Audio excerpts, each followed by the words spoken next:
What Jesus is teaching us here is that those of us who enter the kingdom of God enter it understanding that we can't do anything.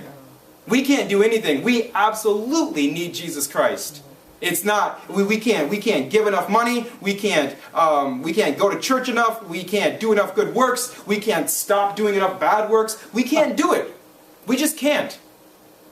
We're like my daughter. We're awfully cute, some of us, but we're not going to fend off. We're not going to fend off the winter by ourselves. We absolutely, if we're going to enter the kingdom of God, we absolutely need Jesus. We're helplessly dependent. We're helplessly dependent. And so that's like there's two big points to what's going on here. Jesus is driving two big points home. And one of them is that if you're going to enter the kingdom of God, you're going to do it understanding that you absolutely need Jesus Christ. You're going to be helplessly dependent. And then the second big thing in this passage is let's bring our children and the children in our lives, let's bring them to Jesus Christ. If we're going to enter the kingdom of God, we're going to enter the kingdom of God helplessly dependent, like a child. And if we're going to be people who have any influence in children's lives whatsoever, if we're grandparents, if we're parents, if we're aunts or uncles, if we're anything, whatever we are, if we're children's church teachers, if we're anything, our thing that we do is we take our children to Jesus. We take our children to Jesus. Jesus says, let the children come to me. Let the children come to me. Do not hinder them. Bring the children to me. And this is not something that I do well.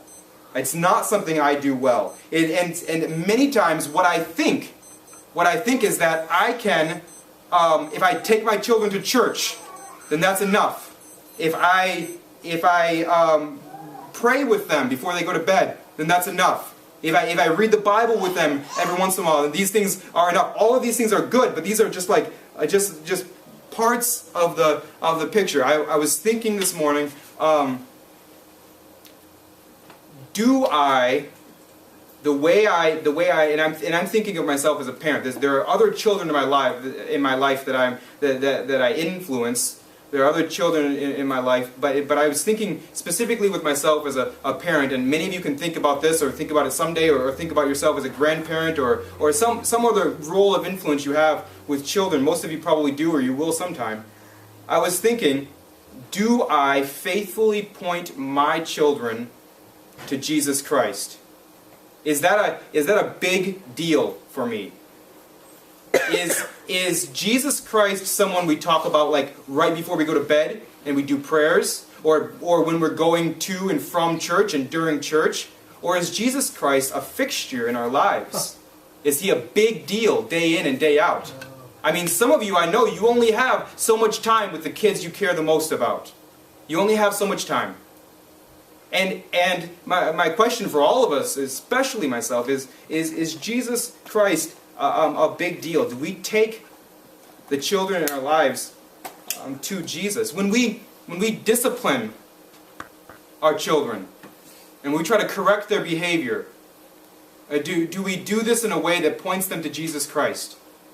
Do we bring Jesus Christ into the conversation? Do we bring the cross, the gospel, into the conversation? I'm not talking, just so you know, I'm not talking about like trying to force them to say some sort of prayer or force them into some sort of like false conversion. I'm talking about pointing them to Jesus Christ and explaining to them their need, especially like in times of discipline or in times of when we need to encourage them in something. Do we point them not to, you know, if you just try harder you can do it, but do we point them to the grace that's found in Jesus Christ? Do we point them to the joy that's found in Jesus Christ? Do we point them to their need to place their faith and their dependence in Jesus Christ? I know many people who they were saved when they were 5, 6, 7 years old.